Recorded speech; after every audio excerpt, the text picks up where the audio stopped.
Hello everyone. आज बात करते हैं माँ बगलामुखी मंत्र की। सबसे पावरफुल मंत्र है। मैं खुद यहाँ पर गई हूँ दतिया में, क्योंकि मैं आगरा में हूँ तो दतिया हमारे पास ही पड़ता, 3.5-4 घंटे का रास्ता है। तो मेरा पंचम भाव क्या है?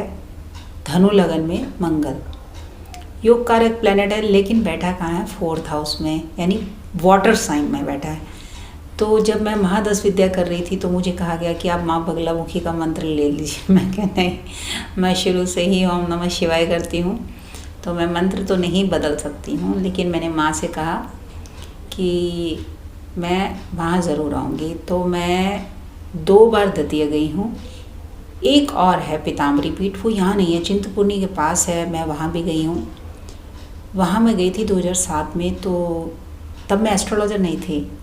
तब किसी ने बोला कि आप हो के आइए, आप ठीक हो जाएंगी। मैंने बोला ना, मैंने इतने उपाय करे हैं ठीक होने के लिए। तो वहाँ जब पंडित जी हैरानी हो गई कि आगरा से इतनी दूर आए हो आप, तो उन्होंने फिर उतारा करा, जो भी वहाँ का प्रोसेस था वो पूरा करा उन्होंने। और फास्टिंग रख के जाना था, पीले रंग के कपड़े पहनने थे। थाली वहीं मिलती थी मंदिर के नीचे, एक दुकान थी, वहीं देते थे वो लोग थाली वाली। तो वो फिर कहते ये घर पे रखना है, आप ठीक हो जाओगे। ठीक में तब भी ना हुई।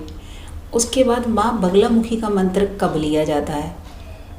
अब जिसका योग कारक प्लैनेट होगा और पंचम भाव का ही मंत्र लेते हैं वो तो लेगा ही लेगा। लेकिन बगलामुखी की पूजा और कालसर्प पूजा या पितृदोष की पूजा, ये घर में 3 पूजा कभी नहीं करानी चाहिए, क्योंकि ये निषेध है। कई लोग करा लेते हैं, बट ये करानी नहीं चाहिए। आप नारद पुराण में भी ये बात पढ़ सकते हैं। मंत्र तो नहीं ले पाई, लेकिन मैं मंत्र सुनती थी। और उसके बाद मैं माँ को थैंक यू बोलने के लिए गई थी कि माँ, जो भी आपने किया अच्छा किया है, और जो भी आगे करोगे आप अच्छा ही करोगे। क्योंकि माँ कभी बच्चे का बुरा नहीं करती हैं। तो आज तक आपने कभी बुरा किया नहीं, क्योंकि मैं ज्ञान के अंदर हूँ और ज्ञान आपने मुझे दिया है। क्योंकि पाइसेस में चला गया ना, अगर धनु लगन है, 4th हाउस पाइसेस गुरु का घर हो गया, तो सारी ताकत कहाँ चली गई? ज्ञान के अंदर। और मैं क्या, आप अच्छा भी करोगे। उसके बाद मैं दोबारा थैंक यू बोलने के लिए गई थी। अभी तक की जर्नी में मैं 3 बार बगलामुखी होके आई हूँ। लेकिन ये मंत्र लिया कब जाता है? जब आपको पता है कि सारे रास्ते बंद हो गए और सिर्फ एक मंगल के अंदर ही डर है रिस्क लेने का। इसलिए इसको 1st हाउस और 8th house. 1st house is a beginning, ये हमारी शुरुआत है। 8th हाउस और 8वीं दृष्टि भी सिर्फ मंगल को, जो मंगल कर सकता कोई नहीं कर सकता। डेयर उसी के अंदर है कि अपनी टेरिटरी क्या दूसरों की टेरिटरी में घुसकर भी उसी को मारना है। तो इसीलिए अष्टम दृष्टि मार्स को दी गई है।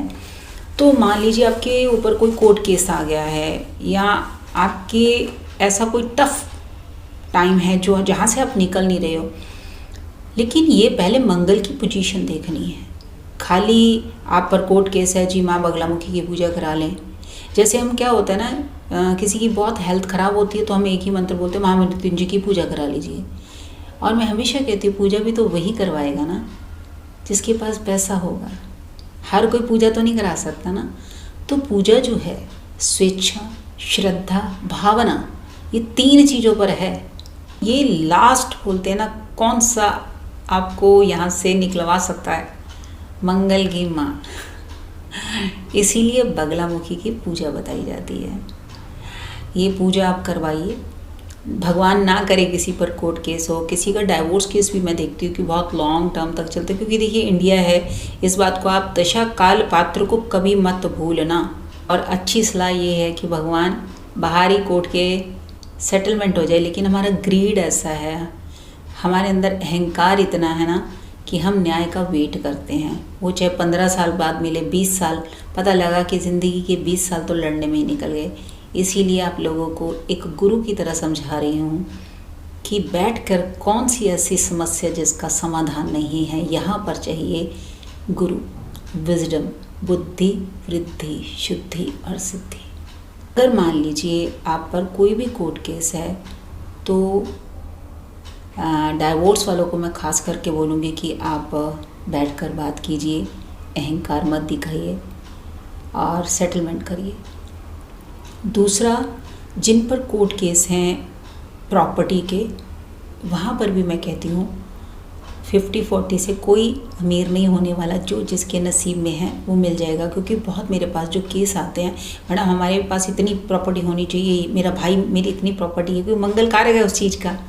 मैं क्या वो आपका नसीब नहीं लेके जा सकता, प्रॉपर्टी का हिस्सा ले सकता है, जो आपके नसीब में आपको मिल जाना है। आप क्यों टेंशन लेते हैं?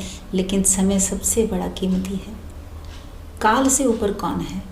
अगर कोई ये सोचता है कि वो काल के हाथों बच जाएगा और यहाँ से मटेरियल वर्ल्ड को अपने साथ ले जाएगा, यहाँ चीज़ें सिर्फ भोग करने के लिए, सब यहीं रह जाना है। जानी एक ही चीज़ है साथ में, कर्म, और कुछ भी साथ नहीं जाना। कर्म तो जाना ही है, साथ में ज्ञान।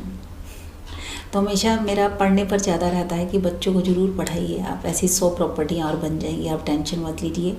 तीसरी जो केस आते हैं जिनको लॉन्ग टर्म के लिए सज़ा होती है या उन्होंने कोई क्राइम करा होता है, तो ये क्या है, पनिशमेंट है। यहाँ पर मैं ये केस नहीं लेती हूँ, चाहे किसी को बुरा लगे। मैं बता देती हूँ कि बेल कब होगी लेकिन मैं सजेशन नहीं देती कि आप माँ बगलामुखी की पूजा कराएं या ना कराएं, क्योंकि सेकंड ओपिनियन लेते हैं कि हमको किसी ने बताया। मैं कि वो आपकी स्वेच्छा है। मैं सिर्फ इतना बता सकती हूँ बेल कब होगी और आप कोर्ट केस कब जीत सकते हो, बस वही मेरा काम है। लेकिन मैं इस कर्म में नहीं आ सकती, क्योंकि देखिए कुछ भी कर लीजिए, चाहे एस्ट्रोलॉजर कैसा भी हो, उसको 2% तो लेना ही पड़ेगा आपका कार्मिक अकाउंट, क्योंकि वो नेगेटिव चीज़ है जिसका अकाउंट में आना ही आना है 2%। तो मैं इस चीज़ में बिल्कुल नहीं हूँ, सॉरी। तो आपकी स्वेच्छा है। माँ बगलामुखी का मंत्र मैंने सिर्फ सुना है, क्योंकि मैं भावना से जुड़ी थी, तो माँ ने मुझे उतना ही फल दिया है। आपसे अच्छा आपका कौन कर सकता है, ये हमेशा याद रखना।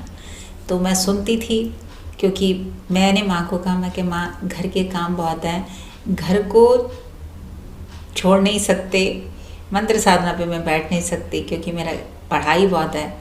तो माँ ने मुझे उसी रूप में स्वीकार कर लिया कि तेरी भावना है ना जो, वो उसमें कोई पाप नहीं है। तो मैं तो अपनी एग्जांपल दे रही हूँ आपको, वो इसलिए क्योंकि मैं हमेशा चाहती हूँ जो एहसास मैंने किया ना वो आप तक पहुँचे। इसी तरह आप सच से जुड़े, मेरे चैनल से जुड़े, मेरे चैनल को लाइक करें, शेयर करें, सब्सक्राइब करें। डॉक्टर किरण बाबा, अगली बार मिलते हैं एक और सच के साथ। बाय।